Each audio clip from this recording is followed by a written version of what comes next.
নিজেকে কোনোভাবেই চালাক মনে করতে নেই। আল্লাহ তাআলা বন্ধু বান্দা, তুমি তোমারে বুদ্ধিমান ভাইব না। বুদ্ধিমান কোনো নাফরমান বুদ্ধিমান হয় না, খোদার কসম।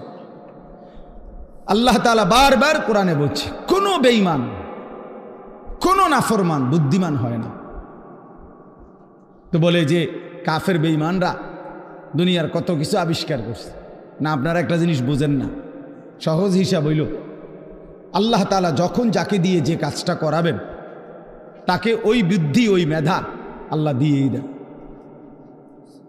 এই জন্য আপনি যদি বলেন যে বেটা ট্রাক আবিষ্কার করছে, বানাইছে, মনে করেন তো এই ছোট্ট মোবাইলটা তো হে মনে এমনি বানাইতে পারবে, কারণ এত বড় ট্রাক যে বেটা বানাইতে পারছে, এবারটা কি আর এই মোবাইলটা বানাইতে পারতো না? কথা বোঝেন নাই? পারবে নাকি? এই তো এই ফাইল না, এটা তো ছুড়ো। এত বড় ট্রাক যেহেতু বানাইছে, উনি ইচ্ছা করলে তো মোটর সাইকেল একটা তার লাগে কোনো বিষয় না। এটা নিয়ে যুক্তির কথা বুঝছেন না? হিসাবটা না, এটা কোনো যুক্তি না।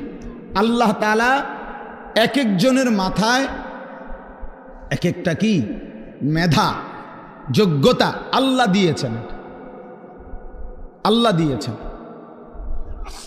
এই জন্য আল্লাহ তাআলা কোরআনের কারিমে বলছে সমস্ত বেঈমান লা ইয়াকিলুন, এদের আকল নেই। লা ইয়াফকাহুন, এরা বুঝে না, এরা বুঝে না। লা ইয়ালামুন, এরা কিছুই জানে না। আল্লাহকে না চিনলে কিছুই চিনা হয় না। আল্লাহর কুদরত না দেখলে আল্লাহর কসম ওই চোখ কিছুই দেখে না।